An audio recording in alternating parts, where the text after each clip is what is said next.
السلام علیکم ورحمۃ اللہ وبرکاتہ. قدرمنو دوستانو مسلمانانو، نن در سره یو مختصر ضروري پیغام شریکوم چې په هغه کې ستاسو هم فایده ده او ستاسو د مردګانو د چا چې والدین مرحومین وي نو هغو ته پکار ده چې په هفته کې یو وارې خامخا د هغو زیارت ته ورسي، د هغو لپاره دعا وکړي. نو الله تبارک وتعالی ستاسو په دعاو په برکت سره هغو ته هم فایده ورسوي او فایده تاسو ته هم رسي.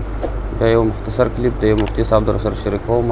په ډېر په ښه انداز سره دغه فایدې د ورتګ و قبرستان ته د والدینو و قبرونو ته چې ژوندو ته هم فایده رسیږي، خپل بچانو ته چې څوک ورځي او هغو ته هم فایده رسیږي. او دا د اهل سنت والجماعت عقیده ده چې د مردګانو د خپل والدینو قبرونو ته په ورتګ سره نبی کریم صلی الله علیه وسلم حدیث هم دی، هغه هم درته بیان کړي چې دا کم بچان د خپل والدینو قبرونو ته ورځي د دعا دپاره نو دوی ته هم په دې کې فایده ده. نو راځئ دا مختصر کلیپ واورئ او د ملګرو سره شریک کړئ تر څو موږ تاسو ته الله تبارک وتعالی توفیق راکړي چې د خپل والدین د قبرونو زیارت ته خامخا په هفته کې یو وارې که نه په میاشت کې یو وارې خامخا حاضري وکړو. دا بیان واورئ. نو څوک هم چې د مور او پلار قبر زیارت لځي نو رسول الله مبارک څه وایي د هغې نه مخکې ټول په اوچت اواز وایي سبحان الله. ډېره د اهل سنت ښایسته عقیده ده. مونږ وایو چې د مونږ ژوندو مؤمنانو نه مړو مؤمنانو ته خیر رسیږي او د مړو مؤمنانو نه ژوندو مؤمنانو ته خیر رسیږي. هغه دې حدیث کې ذکر دی. رسول الله فرمایي صلی الله علیه وسلم څوک چې د مور او پلار قبر زیارت لځي په اوو ورځو کې یو ورځ ولځي فایده یې څه ده؟ دې بچي ته به څه فایده میلاویږي؟ غفر له وکتب برا من النار. دوه فایدې به ورته میلاویږي.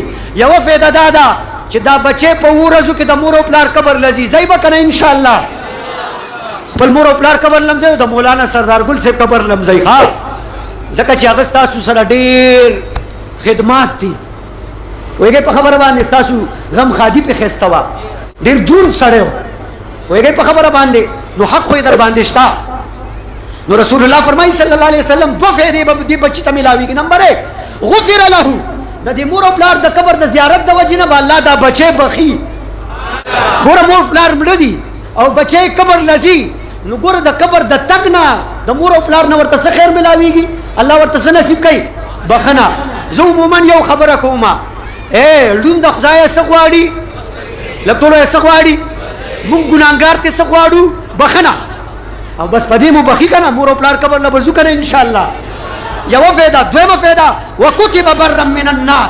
رسول الله فرمایي وی الله فرشتو ته امر وکړي چې دا بچی دا د جهنمیانو د لیست نه بري کوي، دا خارج کوي، دی ما بخلی دی.